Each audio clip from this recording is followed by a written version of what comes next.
জীবনের সব গুনার ফিরিস্তিগুলো একটা একটা করে স্বীকার করে আল্লাহরে বলেন, আল্লাহ আমি পাপী, আল্লাহ আমার চেয়ে বড় পাপী এই দুনিয়াতে কেউ নাই, আকাশের নিচে জমিনের উপরে আমার চেয়ে বড় পাপী কেউ নাই। একটা একটা করে আল্লাহ স্বীকার করি আমি পাপী, সব পাপের স্বীকৃতি দিলাম।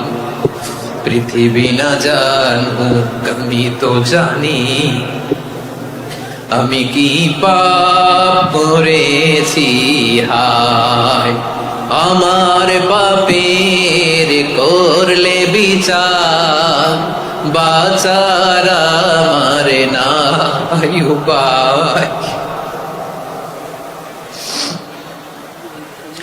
দয়াময় তুমি মাফ করো আমায়, মাফ করো আমায়। আল্লাহ তাআলা যদি দয়া করে আমাদেরকে মাফ না করে, আমাদের বাঁচার কোনো উপায় নাই। আপনি কি ভেবেছেন আপনার নামাজ দিয়ে আপনি জান্নাতে যাবেন? আপনি তাহাজ্জুদ গুজার, সেজদা দিতে দিতে কপালে দাগ ফেলেছেন, এটা আপনারা জান্নাতে নেবে না? আপনি এলাকার সবচেয়ে বড় হাতেম তাই দানশীল, এই দানের ভরসায় বসে আছেন, কুশ্চিন কালো না। আমাদের নামাজ, আমাদের রোজা, আমাদের ইবাদত, এগুলোকে মিজানের পাল্লায় উঠালে কোনো ওজনই হবে না। তবে আমাদের একটা কৌশল জানা আছে, আমরা আল্লাহর রহমতের ভিখারি। আমরা সেদিন আগেই গুনার স্বীকৃতি দিয়ে দেব। আমরা বলবো, আল্লাহ তুমি প্রশ্ন করার আগে তোমার একটা কথা বলি, আমারে কিছু জিজ্ঞেস করো না, আমি সব করেছি। এমন কোন পাপ নাই যে পাপ আমারে দিয়ে হয় নাই। তোমার রহমত দিয়ে তুমি জান্নাতে পাঠাবা, তোমার দয়ায় জান্নাতে যেতে চাই, আমল দিয়ে না। পারবেন বলতে? কিয়ামতের দিন আমরা বলবো, আল্লাহ আমার আমল দিয়ে জান্নাত চাই না, আমি তোমার দয়া দিয়ে জান্নাত চাই। তোমার দয়া ছাড়া আমার কোনো উপায় নাই। কারণ আল্লাহ যদি বিচার করে, বাঁচার কারো উপায় নাই। আল্লাহ যদি বলে ফেলেন তুই এটা করলি কেন, ওখানে গেলি কেন, কোরআনে 1000 বার নিষেধ করলাম তারপরেও এই পাপে জড়ালি কেন, এরকম প্রশ্ন ছুড়ে দিলে আমার উত্তর আছে? বাঁচার কোনো উপায় আছে? রোজ হাসরে হে আল্লাহ আমার করোনা বিচার, আল্লাহ করোনা বিচার, বিচার চাই না তব দয়া চাই, এ গুনাহগার আল্লাহ করোনা বিচার। আপনার আমল দিয়ে জান্নাতে যাবেন? কি দিয়ে যাবেন? আল্লাহর দয়া দিয়ে। আল্লাহর রহম আর দয়া ছাড়া কেউ জান্নাতের চেহারাও দেখতে পাবে না। আমার প্রিয় ভাইয়েরা, এই দোয়া আল্লাহর কাছে পছন্দনীয় হওয়ার কারণ তিনটা। দোয়ার প্রথম অংশে আছে তাওহীদ, আল্লাহর একত্ববাদের ঘোষণা। এই দোয়ার দ্বিতীয় অংশ আছে তাসবিহ, আল্লাহর প্রশংসা সূচক বাণী। এই দোয়ার 3 নম্বর অংশ পাপের স্বীকৃতি। তাহলে আমরা সবাই গুনাহগার, আমরা আল্লাহর কাছে পাপের স্বীকৃতি দিয়ে বলবো, ও আল্লাহ ইন্নী কুনতু মিনাজ জালিমিন, আমরা জুলুম করেছি, পাপ করেছি, অন্যায় করেছি, আল্লাহ বুঝতে পারি নাই। শয়তানের ওয়াসওয়াসায় পড়ে, বন্ধুর পাল্লায় পড়ে, নফসের খায়েশ মিটাতে যে আল্লাহ করে ফেলেছি। তুমি গুনাহ না মাফ না করলে আমাদের গুনাহ মাফ করার দ্বিতীয় কেউ নাই, ঠিক কিনা বলেন?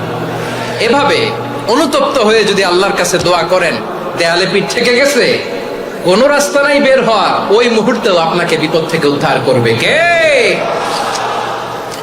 বিশ্বনবী চরম বিপদে পড়লে 2টা দোয়া পড়তেন। প্রথম হলো এটা, লা ইলাহা ইল্লা আনতা সুবহানাকা ইন্নী কুনতু মিনাল জালিমিন। এই দোয়াটা আমরা বেশি বেশি পড়ব প্রিয় ভাই। রাজি আছেন? সবাই আওয়াজ করে পড়ুন ইনশাআল্লাহ। আমার প্রিয় ভাইয়েরা, বিপদে পড়লে বিশ্বনবী আরো একটা দোয়া পড়তেন, লা ইলাহা ইল্লাল্লাহুল আযীমুল হালিম, লা ইলাহা ইল্লাল্লাহু রাব্বুল আরশিল আযীম, লা ইলাহা ইল্লাল্লাহু রাব্বুস সামাওয়াতি ওয়াল আরদি ওয়া রাব্বুল আরশিল কারীম। এই যে বললাম, রেকর্ড হয়ে গেছে। এখন তো আর ইনস্ট্যান্ট মুখস্থ না হলো, পরে মুখস্থ করে নেবেন। আল্লাহ ছাড়া কোনো উপাস্য নাই, তিনি সমহান, মহা সহিষ্ণু, আল্লাহ ছাড়া কোনো উপাস্য নাই, তিনি সুমহান আরশের অধিপতি। আল্লাহ ছাড়া কোনো উপাস্য নাই, তিনি আকাশের মালিক, জমিনের মালিক, তিনি সুবিশাল আরশের অধিপতি। সুবহানাল্লাহ পড়েন। এই দোয়াটা কেউ যদি পড়ে যদি এর ওসিলা করে দোয়া করে, তাকে বিপদ থেকে মুক্তি দেয় কে? মনে থাকবে আপনাদের? তাহলে বিপদের প্রথম ধাক্কায় কি যেন পড়তে হয়? ইন্না লিল্লাহ। তারপরে কি বলে আল্লাহর কাছে নিজেকে সঁপে দিতে হয়? দেয়ালে পিঠ থেকে গেলে লা ইলাহা ইল্লা আনতা সুবহানাকা ইন্নী কুনতু মিনাজ জালিমিন। দুই নম্বর হচ্ছে লা ইলাহা ইল্লাল্লাহুল আযীমুল হালিম, লা ইলাহা ইল্লাল্লাহু রাব্বুল আরশিল আযীম, লা ইলাহা ইল্লাল্লাহু রাব্বুস সামাওয়াতি ওয়াল আরদি ওয়া রাব্বুল আরশিল কারীম। মনে থাকবে? ইনশাআল্লাহ বলেন সবাই, আওয়াজ করে সবাই ইনশাআল্লাহ। অনেক সময় এমন হয়, হঠাৎ বিপদের সম্মুখীন হই আমরা, রেডি হয়ে বের হয়েছে অফিসে, হঠাৎ অ্যাক্সিডেন্টে পড়ে যাই, হঠাৎ পেটের ব্যথায় অজ্ঞান, এরকম হয় না? আপনাদের হয় না? বিষ্ণু ইসলাম বলেন, আকস্মিক দুর্ঘটনার বিপদ থেকে যদি কেউ বাঁচতে চায়, সকাল সন্ধ্যা যেন প্রত্যেকে এই দোয়াটা পড়ে। সকালে যদি 3 বার পড়ে, সন্ধ্যা পর্যন্ত হঠাৎ বিপদ থেকে সে রক্ষা পাবে। To be protected from sudden calamity, sudden disaster, sudden calamity, হঠাৎ বিপদ, হঠাৎ ভয়ঙ্কর কোন আকস্মিক বিপদ থেকে আল্লাহ বাঁচায় দিবে। সকালে বললে সন্ধ্যা পর্যন্ত প্রোটেক্টেড, সন্ধ্যাবেলায় যদি 3 বার পরে সকাল পর্যন্ত প্রোটেক্টেড। সুবহানাল্লাহ পড়েন। দোয়াটা কি? দোয়াটা হচ্ছে বিসমিল্লাহিল্লাযী লা ইয়াদুররু মা ইসমিহি শাইউন ফিল আরদি ওয়ালা ফিস সামাই ওয়া হুয়াস সামিউল আলিম। ছোট না? অনেক ছোট, মুখস্থ করবেন। বিসমিল্লাহিল্লাযী লা ইয়াদুররু মা ইসমিহি শাইউন ফিল আরদি ওয়ালা ফিস সামা। ওই আল্লাহর নাম নিচ্ছি, যে আল্লাহর নামের বরকতে আকাশ জমিনের কোনো কিছু কারো কোনো ক্ষতি সাধন করতে পারে না। তিনি সর্বশ্রোতা, সর্বজ্ঞ। সুবহানাল্লাহ পড়েন।